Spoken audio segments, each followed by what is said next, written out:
बिस्मिल्लाहिर्रहमानिर्रहीम अस्सलाम वालेकुम रहमतुल्लाह। आसिफ अली जरदारी ने जिस तरीके से अपनी सदारत को बचाने के लिए हाथ पांव मारना शुरू किए हैं और ना सिर्फ उन्होंने राब्ते किए हैं, मुलाकातें की हैं, उन्होंने अपनी पार्टी की लीडरशिप को, हाईकमान को बहुत अहम तरीन मिशन और टास्क दिया है, उनको इंस्ट्रक्शन दी है। वो तमाम की तमाम चीज़ें अब इस्टेब्लिशमेंट के पास रिपोर्ट हो रही हैं।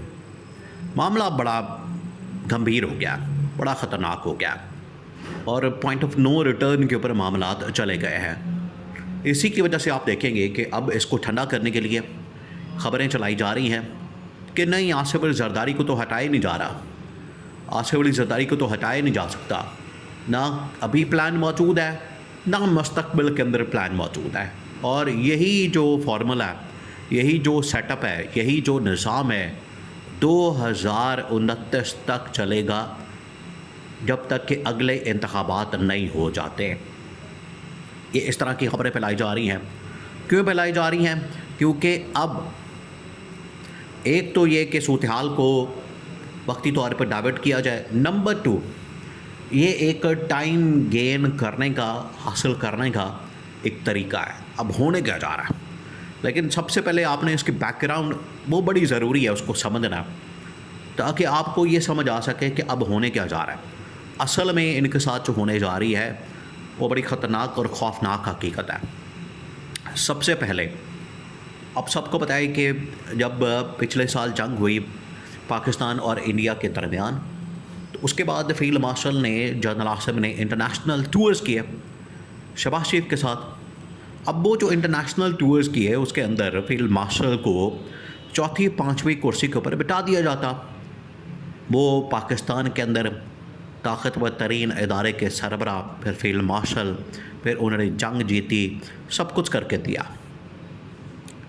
जब उन्हें चौथी 5वीं कुर्सी के ऊपर बिठाया जाता, जब भी इंटरनेशनल टूर होता, ये उनके लिए बड़ी ही शर्मिंदगी का बायस बनता। और तस्वीरों के अंदर फिर इन्होंने क्या किया, एस्टैब्लिशमेंट ने और ISPR ने और गवर्नमेंट ने उनकी तस्वीर बिल्कुल अलग दिखाना शुरू कर दी, ताकि पता ही ना चले कि वो किस नंबर पर बैठे हैं, वो किस कुर्सी पर बैठे हैं। उसके बाद से ही असल में पाकिस्तान के अंदर ये डिबेट शुरू हो गई थी कि किसी वक्त भी आने वाले दिनों में field marshal army chief general Asim Munir सदर बन सकते हैं। और उसके लिए फिर आईनी ऑप्शन, उसके लिए फिर तरमीम, उसके अंदर फिर बाकी चीज़ें, वो तमाम की तमाम डिस्कस होना शुरू हो गए। जब ये देखा गया कि अगर उन्होंने सदर बनना है तो उसके लिए रास्ता कौन सा इख्तियार किया जाएगा, ये फिर तमाम की तमाम चीज़ें शुरू हो गई। अब मामला ये है कि अब करते करते तकरीबन कुछ साल गुजर गया और मामला उस स्टेज के ऊपर आ गया। इसी महीने में 2-4 दिन बाद, 5 दिन बाद, 10 दिन बाद आपको पता है कि पाकिस्तान के अंदर मर का हक, फिर उसके बाद 9 मई और 10 मई को मर का हक, पाकिस्तान इंडिया के दरमियान जंग, उसकी सेलिब्रेशन, वो सब कुछ होगा। लेकिन ये जो मिशन था जनरल आसिम का फील्ड मार्शल का सदर बनने का, वो 1 साल हो गया, अभी तक मुकम्मल नहीं हो सका। लिहाजा उसके ऊपर अब प्रैक्टिकली काम करने का वक्त आ गया। अब सिचुएशन को ठंडा करके पीछे बैठ के सब कुछ सेटल किया जाएगा, क्योंकि ख़बरें बहुत ज़्यादा आना शुरू हो गई। इन खबरों को दबाने के लिए अब आप कोई भी टीवी चैनल उठा के देख लें या कोई भी सोशल मीडिया प्लेटफॉर्म उठा के देख लें, पाकिस्तान के अंदर जो 2-3 बड़ी खबरें आपको नज़र आएंगी, जिसमें इमरान खान के मतलब खबर होगी, शहबाज शरीफ के जो पेट्रोल के एटम बम चला रहा है उसके मतलब खबर होगी, और तीसरा आसिफ जरदारी के ओहदा सदारत के ऊपर जो ख़तरात के बादल मंडला रहे हैं उसकी खबर होगी। ये 3 ही खबरें इस वक्त पाकिस्तान के अंदर हैं। इसके अलावा चौथी कोई खबर नहीं है, क्योंकि वो जो तकरीबन कोई 1.5 महीना इसमें निकल गया, वो जंग लगी हुई है, ईरान के ऊपर हमला हो गया, अब दोस्ती करवा रहे हैं, सुलह करवा रहे हैं, डायलॉग करवा रहे हैं, टेबल टॉक करवा रहे हैं, तमाम चीज़ें अब वो पीछे चली गई हैं। और पाकिस्तान के अंदर अब वो आपस में लड़ते रहें, आपस में लड़ाई करते रहें, जंग करते रहें, और अमेरिका जाने, ईरान जाने, पाकिस्तान दोबारा उसी मोड़ के ऊपर आ गया। और पाकिस्तान के अंदर जो सियासी मामलात, हुकूमती मामलात उसी तरह से चलना शुरू हो गए और उनके ऊपर बहस, डिस्कशन और डिबेट हो रही है। उसमें सबसे बड़ा जो टॉपिक बना हुआ है वो बना हुआ है कि पाकिस्तान के अंदर जो ओहदा सदारत की तब्दीली है उसके लिए क्या किया जाए। अब आसिफ अली जरदारी ने काम किया, उसने 2-3 जो ऑप्शन सामने रखे हैं उसके अंदर ये कहा है कि हम गवर्नमेंट से अलहदा हो सकते हैं, नंबर 1 इस्तीफ़े दे सकते हैं, नंबर 2 PTI से इत्तेहाद करके सड़कों पर आ सकते हैं।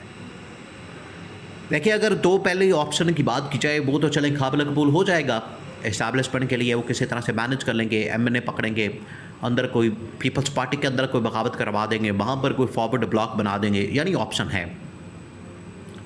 लेकिन अगर बात की जाए PTI के साथ इत्तेहाद करके सड़कों पर आने की धमकी, तो ये इस्टेब्लिशमेंट के लिए नाकाबिल कबूल है। ये आप समझें कि आपने इस्टेब्लिशमेंट की दुखती रख के ऊपर पाँव रख दिया, दुम पर पाँव रख दिया, उनके ऊपर आपने छेड़ दिया है। तो जब इसके बारे में बात होती है तो फिर इस्टेब्लिशमेंट ने फ़ैसला कर लिया। अब इस्टेब्लिशमेंट की जानिब से फ़ैसला जो किया गया है वो तो आसिफ जरदारी के रोंगटे उसने खड़े कर दिए, और आसिफ जरदारी को अब किसी भी तरीके से ये फ़ैसला कर लिया क्या कि हमने ऐवान सदारत से निकालना, किसी भी तरीके से कुछ भी हो जाए।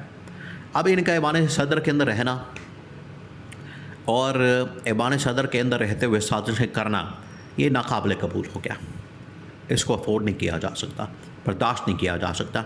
ये इस्टेब्लिशमेंट का फ़ैसला, और इस्टेब्लिशमेंट ने कहा है कि अब कुछ भी हो जाए हमने आसिफ जरदारी को हर सूरत में निकालना है।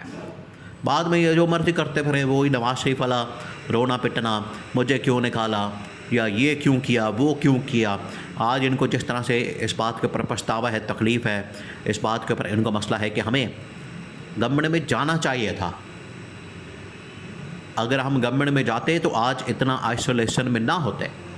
आज इनको ये मसला है, कल को जाके इन्हें एहसास होगा कि हमने इस्टेब्लिशमेंट के ख़िलाफ़ जो भांज खोला था वो हमारे गले पड़ गया, कल खला को जाके एहसास होगा। अब इस्टेब्लिशमेंट इस बात के ऊपर आ चुकी है, उनकी जानिब से एक टल फैसला कर लिया गया उन्होंने ये, और ये बहुत अहम तरीन मीटिंग, बड़ी टॉप कमांड की मीटिंग हुई, उनके दरमियान ये पूरी डिबेट हुई है कि कौन कौन से ऑप्शन है। देखिए, सिनारियो तो उन्होंने देखा है कि अगर गवर्नमेंट से अलहद की, इस्तीफ़े, ये सिनारियो भी बड़े ख़तरनाक है, खौफनाक है, क्योंकि अगर ऐसा हो जाता है तो फिर उसके बाद यहाँ पर जो गवर्नमेंट का वजूद है ख़तरे में पड़ जाएगा। उसको मैनेज करते करते 6 महीने निकल जाएंगे, तो आपकी सारी तवज्जो इकॉनमी से हट से, इंटरनेशनल लेवल से हट के सारी इधर आ जाएगी। ये इस्टेब्लिशमेंट के लिए काबिल कबूल नहीं।